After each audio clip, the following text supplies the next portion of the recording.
Hello everyone, I'm PrussianPrince with the Hearts of Iron 4 video. It's been ages, but here we are with the HOI4 Achievement.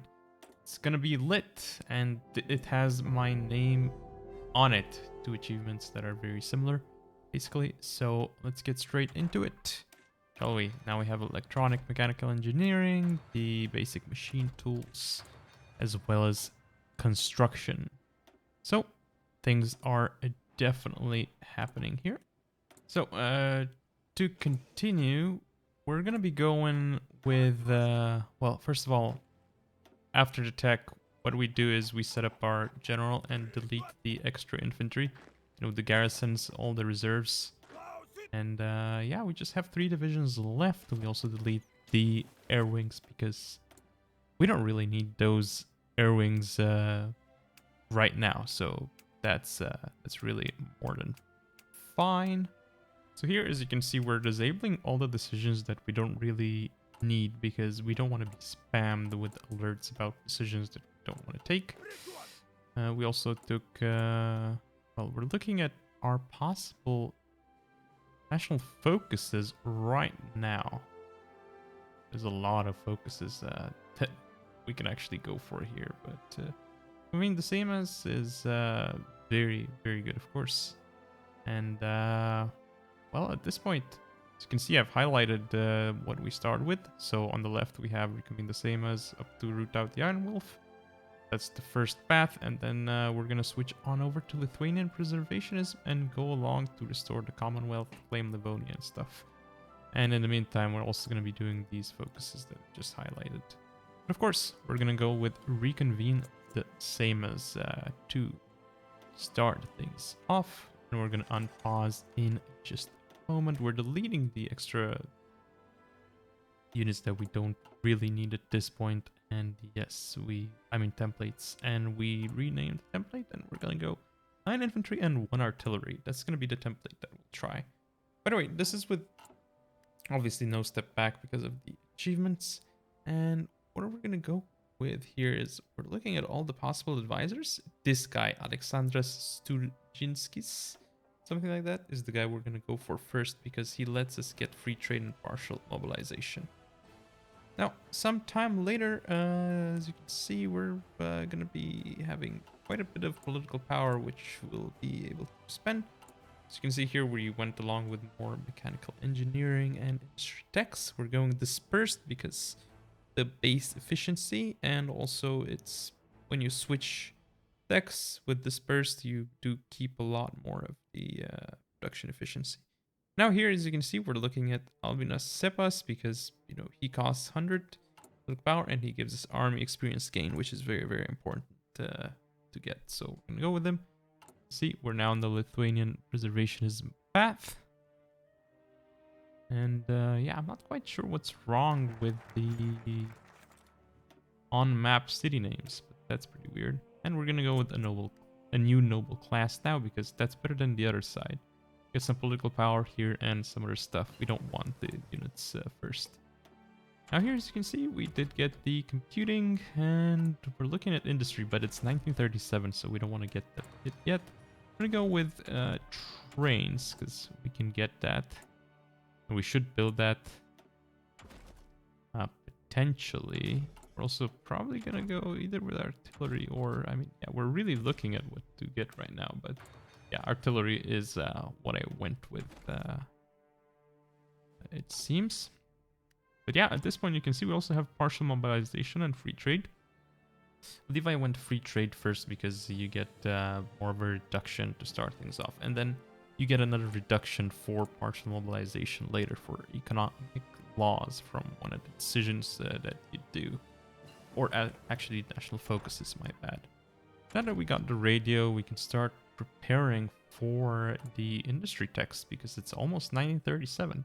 Actually, we could theoretically already get them, so could potentially be switching the artillery tech as well. And do I do that? Yes, I do. So there you go. I actually even switched the train as well. So yeah, this was not rehearsed. But I did take a look at the focuses and stuff a little bit, but I didn't rehearse this, so yeah, as you can see, the build is not super optimal, and I'm sure many people are gonna play this a lot better, but this is just how I did it, right? So yeah, now some time later, we got the focus, which allows us to basically spend different resources to gain more claim strength on Poland. And once you get to 80 or above, then you can actually annex, integrate Poland into your country, and that's when you can restore the Commonwealth. So that's going to be pretty interesting if we do manage to get that far. Looking at more focuses here and what to do, but at this point you see nation and its power, state, media, and royal reform. Those are pretty good ones to actually take at this point, so I guess I'm gonna end up going for them. As you can see, I did also go for the air designer because it's very important. And here we have the war actually starting. Let's skip on over a little bit, and now with the war against these guys, it's gonna be not too difficult because again we did get the Commonwealth under our rule here, so that actually gave us a lot of units. As you can see here, we're up to 48, and yeah, we can start on speed 3. Also looking at decisions, but again, we're gonna disable some of those because we don't want them to notify us. They're kind of useless. Well, the cavalry in particular is going to be pretty good at actually making it through the opponent's lines and just harassing and causing chaos, essentially. And here you go. It can also surround very nicely, but of course, supply situation is terrible. But yeah, this is pretty cool. Yeah, Latvia and Estonia don't really stand much of a chance here. So yeah. Not a big deal. But yeah, we're just moving up to their capital. We've surrounded a lot of their forces. And there you go.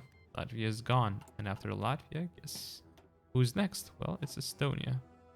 So, gonna be next. And we're gonna be forming up on their border and getting ready to just attack them. And here, as you can see, we did actually go with fighters, fighter 1 and CAS 1 as well. Because we did want to take it as air is quite important in a no step back. Actually, you want to really focus on it. And here I'm passing as much as I can because you know you need more points sometimes to take all states, even though you're the only one in the peace treaty. It's kind of weird, but you know, just did that anyway. No, we actually have a lot of factories that we can spend. Well, not a lot, like 32 actually. What? 34, my bad. I was looking at the other number. Okay, so now we've got missing equipment production. We could have also spent some experience on doctrines or whatever, but this is not the moment because we are missing a lot of bonuses for reducing doctrine costs, so I want to do that. But as you can see, we did focus a lot on getting a lot of guys that give us army experience, as you can see from the high command. And here we have two very good decisions: the improved worker conditions and promises of peace. These really help because of extra stability. So you kind of want to do them as well. Typically you want to do them really early, but it's kind of difficult for me to fit them in. But yeah, maybe a different build would make it. Okay, so we're looking at new generals because we want to keep promoting generals. We're going to need a lot of generals at some point. So, yeah. And we got all of these guys. We're going to speed up a little bit just so we can go to war much faster. And we're missing a ton of artillery at this point, but this is not a huge problem. I mean, it is kind of a problem right now, but it's also not the end of the world. Also, we are rushing for both 1939 infantry equipment and 1939 artillery because we're going for superior firepower in this game and infantry. well, 21 with infantry with 9 infantry, 1 artillery. Why 21 with? Well, actually, it's with no step back. There's, well, I wouldn't say there's no optimal width, but it's definitely a lot more diverse, so to speak, in terms of unit widths. But 21 is still going to be a good number. For sure. Okay, so right now that we're at war with these guys, what we're going to do is we're essentially setting up on the border and, well, going to be marching across to hit them. And here you go, already attacking, and there's nothing. Like, not really much of a chance because we just have so many numbers, and they're just getting overwhelmed here. They have no chance, nothing whatsoever.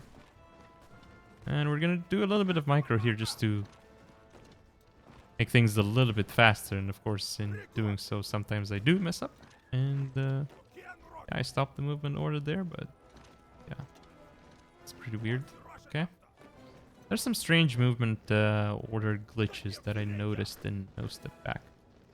And yeah. I mean, I haven't played No Step Back much, but you know, I am getting back into Hearts of Iron 4. I am extremely busy still, and well, Warhammer 3 is coming out soon too. So yeah, and CK3 Royal Court. So yeah, I'm not sure how I'll do all of those. It would be difficult to cover all of those, even, you know, if I weren't busy. But yeah, now that busy, things are just super rough. Can't do all I want. Okay, well, that said, we finally got Estonia. We're just gonna do good old pass again and take all states. There you go. Estonia is ours. Oh, we're gonna do another time skip here, and there you go. Well, we're gonna go for now is seek Axis investments and adopt Axis war economics, because that'll give us a war economy, which is huge. So we don't want to spend anything on it. And yeah, as you can see here, we have 9 infantry, 1 artillery with support artillery, which is very good, especially on superior firepower. You really want support companies. So yeah, definitely go with the support companies on superior firepower. Don't go overboard, but you can certainly do well with the 21 with infantry with support artillery at least. But you can potentially add rockets to them as well as engineers if you want. But really, at the basics, you should have support artillery. Even without superior firepower, it's all right. So yeah, but especially with superior firepower. You can see our well, our stockpile of planes is building up, and now we're skipped a little bit ahead, and we're gonna be picking Spirit of the Academy and stuff here, because you know, and also going for the doctrine. Now you can see we did get some stuff, which makes our doctrines cheaper, and 75 is much better than like 100. So yeah. Now we've spent a lot of army experience, because again, doctrines were changed in No Step Back. They're no longer just research. I mean, you flat out spend army experience and you get them. So that's why it's better to like stock up on army experience until you have as many bonuses as you can get that reduce the cost, so you don't waste any experience whatsoever. Here you can see we're already at mechanized defensive, October 1939, and when you get more experience from actually fighting, or you know, just waiting and building it up passively, we'll be able to go superior firepower all the way to the right. Yeah, so right, because I'm not going to be having any mobile elements in this army.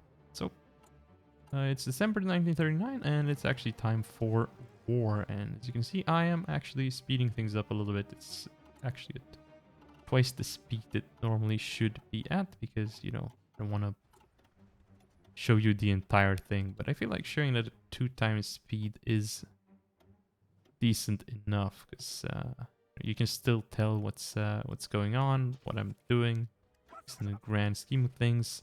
I do have some issues with supply, but overall you can see here that Soviets are unable to push, and this is because our units are very, very good defensively, and we do have a bunch of forests and decent terrain to defend in, so Soviets are going to be having some issues here, as they should.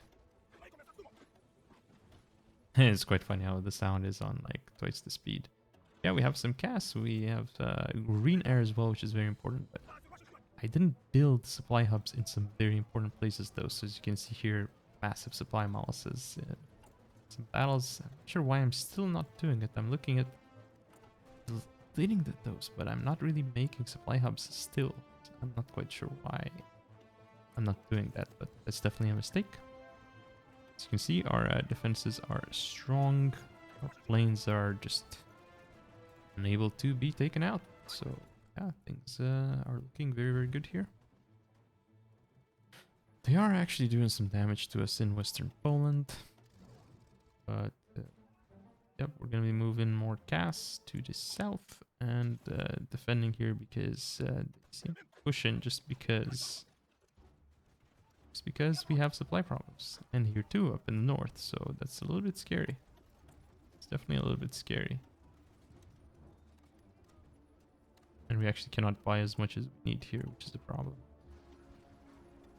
And here they go again with the tax, but yeah, I want to keep at least one guy, two units there, because leaving one unit in a single place is going to be pretty bad. Now, we do want to take war bonds as soon as we can. We could have taken it earlier, I think, actually, but you know, take it as soon as you can, especially when it doesn't really give you a debuff. And it's as cheap as possible. It's just so worth it. Now we're gonna go with static warfare because we're just gonna be sitting around here, so it's a pretty good one to take. It's gonna continue along this line as well, which is very good. And right now, well, we're gonna be going with extensive conscription, and we should have done that earlier as well, but sometime later, well, actually, I think that's like 2 years later. Not much has happened, just lots of sitting around and fighting, and we did end up pushing the Soviets slightly further, but you know, we do have more planes now than they do. Have some casts up as well. So yeah, basically we just bled out the Soviets defensively, and like 2 years later, we just were able to start pushing into them. As you can see, we have like lots of very nice techs. I forgot the rockets, unfortunately, though, and that is actually a big mistake. We could have taken them earlier. We do, however, have 1942 infantry equipment, which is very, very important, very good. Forgot to mess around with spies as well, which is a very, very bad thing. Going service by requirement because our manpower is running low, so we want to make sure that we don't forget that. So deploying our units in stacks of 24 because that's how much an army should really have. Here we're currently trading with Germany. Ideally you'd want to trade with someone else, but I can't be bothered, and you know, makes it more of a challenge. And yeah, also others would cost convoys. Not like I mean, it's kind of an issue right now, though, because we're at war with the Soviets. But yeah, you can see the fighters here. Surprisingly, in Ukraine, we cannot really get air superiority. I guess we'd have to send more troops there. But we're still doing focuses. Unfortunately, we have rubber issues. We're going to take Leningrad there, and that's another problem that we face. And Germany actually declared on the Soviets, but there's not much they can do here because we're actually the ones fighting the Soviets. And it's not like they can go through us because we don't let them go through us. So yeah, good luck Germany trying to take out the Soviets. There's actually nothing they can do. They could theoretically launch some naval invasion, but sure they would actually try that. And here I'm also doing a little bit of my manual micro, but I wouldn't really call that manual micro. I'm just selecting a bunch of units and right clicking at some random point deeper into Soviet territory. And here I'm going for a surround on Leningrad to get a to give them a debuff and to be able to send more troops into combat. But actually, I don't think I have many troops there anyway, so that doesn't really make a huge difference. Now here I am having, yeah, I end up having, well, troops. We surrounded Leningrad, took Leningrad. Still, Soviets are at 50%, so that's gonna take a lot longer to get the Soviets to give up, basically. But you know, we're gonna be trying. We're gonna continue trying, that's for sure. So here, as you can see, some things are happening in the north, fighting against Finland, against which we justified the war goal against, and they ended up joining the Comintern, which is what we wanted. Tbilisi is going down. Baku, and we got a lot of the oil here, which is very, very good. There's also some VPs here, so that'll bring up the surrender progress of the Soviets. But yeah, we still are going just pure 9 infantry, 1 artillery, so no real offensive units. These are like jack of all trades, because you know they're not like the 10 with infantry, which, by the way, 10 with infantry is really, really crazy, considering it's just literally just infantry equipment. And it's like five battalions of infantry and only infantry. And no support companies at all. So yeah,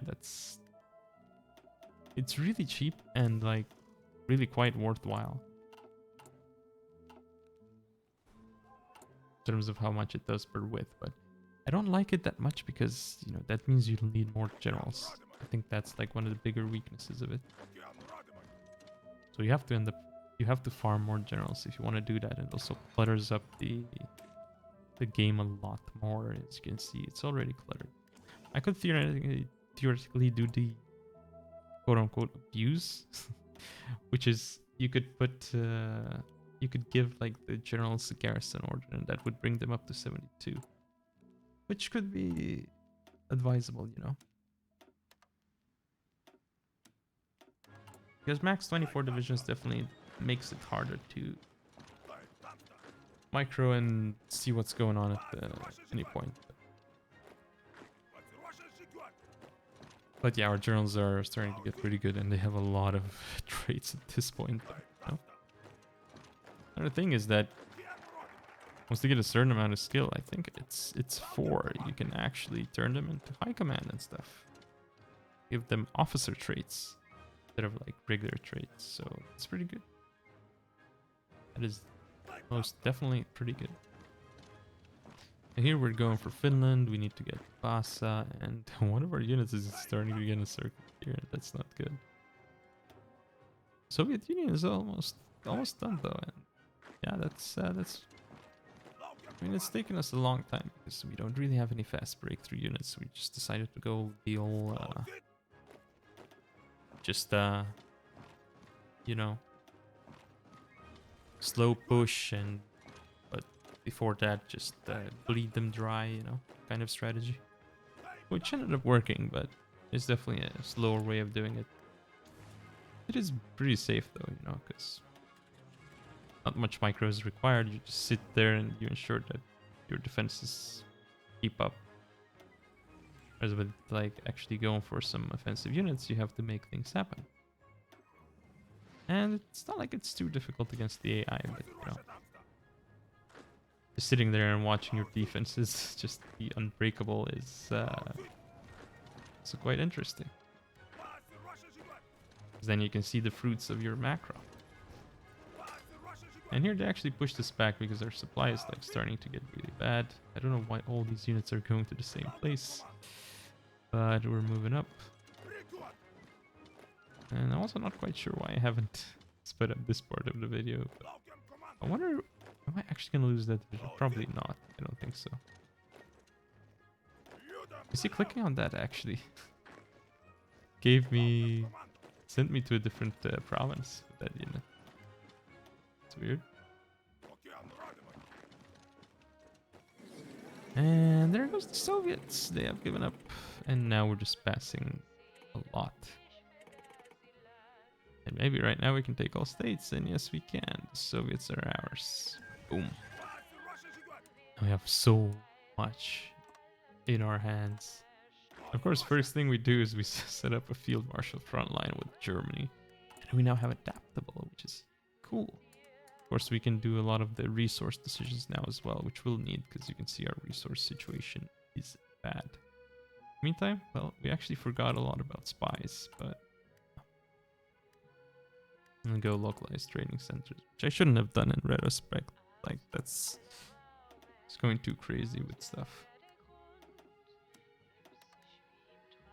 Okay, well, we bought way too much rubber there, and we need more aluminum from the Hungarians. As we're building a lot of planes, we have a lot of manpower as well, a lot of political power, and at this point, I'm pretty confident. But I do end up noticing that supply here in the north is pretty darn bad. So what I end up doing is actually, I do think I make a fallback plan, right? Yes, there it is. So behind Riverline in the forest, with some marshes as well. So that's just, yeah, good luck to anyone trying to attack that. There's no way anything is really gonna work there. So things are gonna be going great here. We're also building some railways here because we want to make sure that those supply hubs are connected to our land.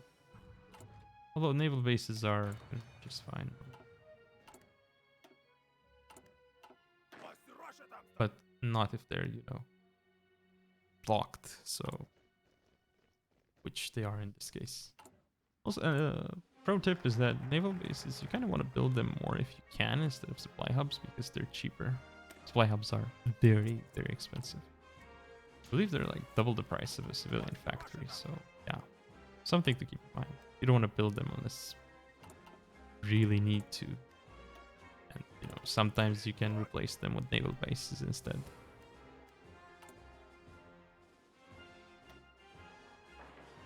But here we're working around on some supply hubs because you can see that we have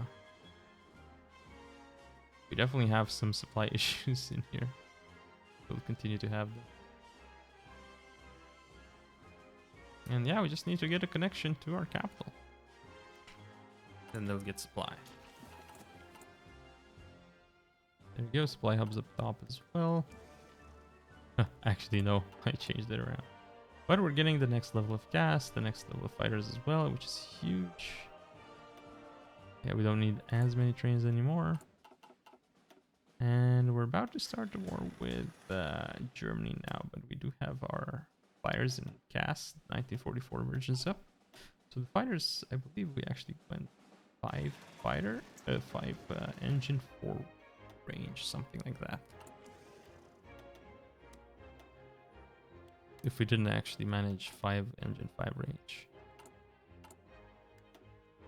Here we're upgrading our rockets as well because, you know, we have superior firepower, so why not make use of rockets as well, especially as we're only building infantry, so might as well just make our infantry as tough as possible. And now that it's October 43, you know, very, very late in the game, it's time to declare war. And here we are. So war against Germany is here, and as the war has already started, you can see that our attack on Königsberg is ensuing, and it's looking very good. Very, very good indeed.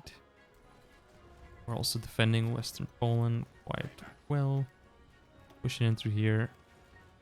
And yeah, the overwhelming numbers really help here, and we also have really good air to start things off.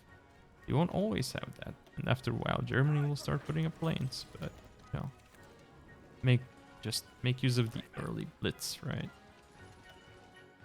So yeah, these pushes are going to be great. We're also going to be killing lots and lots of Germans here. As you can see, there's lots of them getting surrounded. They really, it's like they didn't expect this. Oh look, why are there so many Polish-Lithuanian troops on the border? Oh, I wonder why. We're still missing lots of rocket artillery, but fortunately, it's being built, which is great. Definitely great. We have more military factories. Well, only 2 extra actually.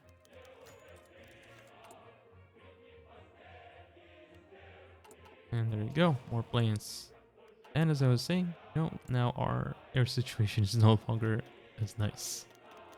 For sure. But some time later, we have Königsberg, we have a lot of stuff. We're defending here, we got ace pilots. Our support equipment shortage is, we're running into one now because we have 9 infantry, 1 artillery. I believe support artillery, support rockets, and support and engineers. So yeah, definitely things are happening there. Our fallback plan is still in place. No problems whatsoever here.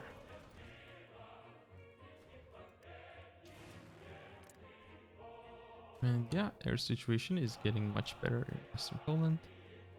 There's some bombers. I believe those are allied bombers because they're not ours for sure. We don't have that many bombers. And as you can see here, Germany is doing lots of weird things and trying to poke us across the border, but not really doing too well. It's at this point, December 43, that we decide to strike Germany because we have green air. Been waiting for long enough, push into Romania at the same time as well. We get some supporting attacks, and we're about to get Bucharest. And that'll mean that Romania will soon fall to the Comintern. North here, we did actually surround quite a few Germans, and once they go down, that'll help as well. We deployed more infantry. We're gonna put them into garrisons because we're getting more land and specifically more ports, which means more of our ports can be invaded, and that can always be an issue. Don't want to lose troops from behind. We're still fighting for Bucharest, like some Hungarians actually defended it, okay. Now we're going for, yeah, some more industry. And here we're defending, and we didn't take it because, we didn't reinforce. We arrived right when we shouldn't have. But we now have it. And we're trying to push into even worse terrain, which is not always advisable. Really, if you want to push there, you gotta go with, like, mountaineers and fighters and cast support. But otherwise, pushing mountains is really, really hard. Of course, we have like really bad air there, so we don't want to do that. Now we're between a rock and a hard place here because we really need to take out Romania because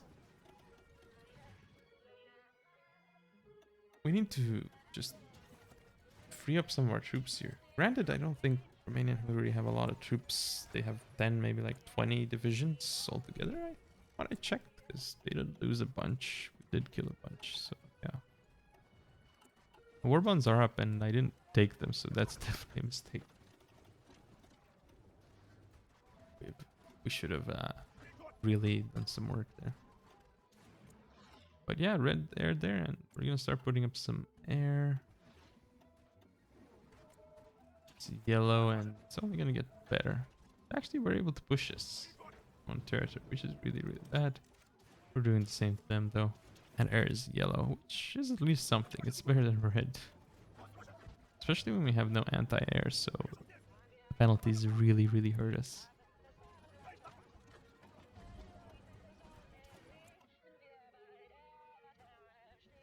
And we're very, very close to Berlin at this point.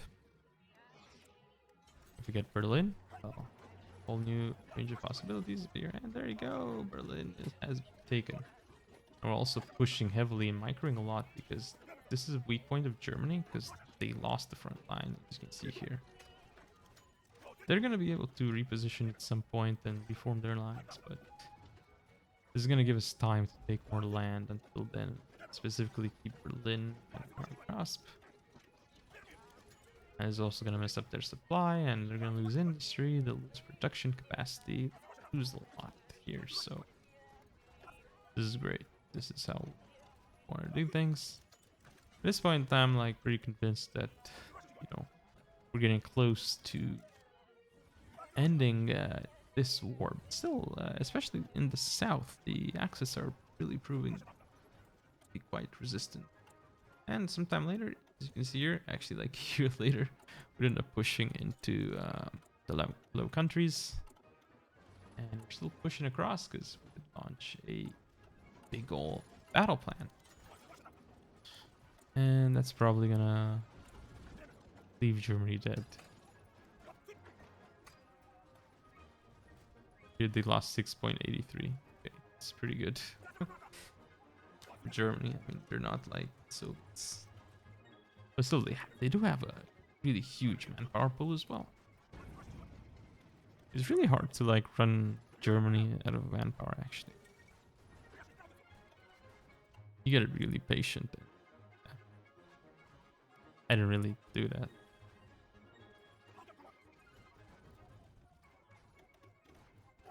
Well, looks like we're almost where we need to be. And the fallback line is doing really well. You can see we just deleted and set up an attack over there because we saw the units they have there. The Germans, that is, and they really can't stop us. They also have really bad supply issues across the whole front, so why not just attack, right? See what happens. There is a pretty interesting situation because there's an actual tank there. There has very, very low strength, but it is an actual tank. So, yeah. So, now we're going to be going into Bitburg. We're reaching Munich, but I wonder if we actually have to take Munich to take out Germans. Doesn't seem like it, you know, they were at 99%, so we won't need Munich. Curiously enough, you see the UK there has actually taken Italy. It's a pretty good move on their part. And there we go. We have taken them out, and now that, you know, Germany is dead, you know what we do? We move on to the Allies. So the Allies actually give us a huge problem here. It's the air situation. They have a hell of a lot of planes, and you know, just I should have set up my airplanes way better before actually decided to start the war here. But you know, it is what it is. And one other thing is that we actually didn't declare on France. I mean, we're fighting the UK, but we're not actually fighting France, which is kind of weird. They didn't get called in. We're also gonna get Copenhagen, and yeah, pushing into Sweden is a little bit weird because look at that supply situation over there. Granted, they also have really bad supply, so it's bad supply all around. It hurts us more, actually. Yeah, we cannot really push there. I mean, we can if we just continuously right-click. Eventually, we're gonna take that just with division org recovery. So, as you can see, I'm just mass-clicking there and finally took the tile. Now the justification is almost done, so we'll start pushing in. I'm not quite sure why I'm pushing there. So, yeah.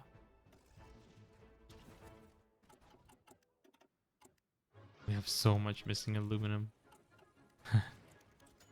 That's really kind of crazy. And I believe, oh, we're still waiting on that.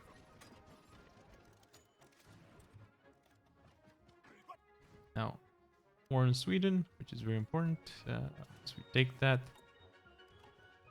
That'll help us with the other achievement. Oh, this is lit.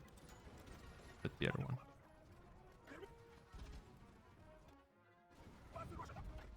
Where we have to take like the Baltic shore. We actually have yellow supply right now, and finally declared on the French. We'll also push it in.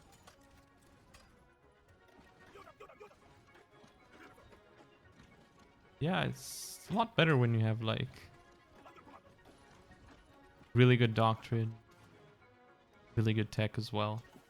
It's still red air, and we're pushing in. That's kind of crazy. Also means we're really slow at moving though, so yeah. But there we go. Sometime later, we now have just Southern France left, but we're basically almost done at this point. So yeah, we're gonna take all that we need here. In fact, like we didn't even need to go this far because the achievements say nothing about France. This was just for fun.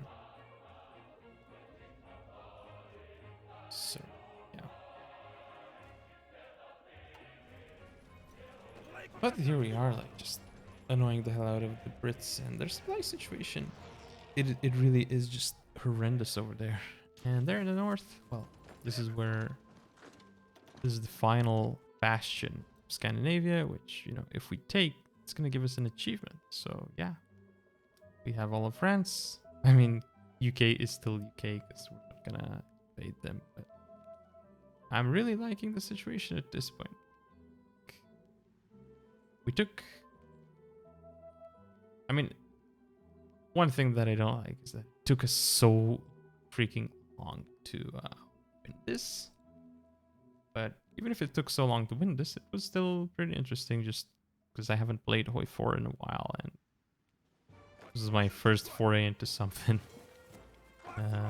in ages, so yeah. I'm gonna try some tanks, probably next achievement I try to do or something, but yeah, this was definitely very interesting, and yeah, 2 more achievements. Started doing achievements. So HOI4 again. I'm like 10%, so got a lot more achievements to do.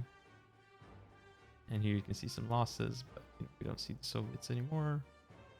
Or the actual Germany. 2.61. Of course, the US and the UK still have more. But anyway, thank you all for watching. Don't forget to comment, rate, and subscribe. Follow me on social media. And I shall see you all next time.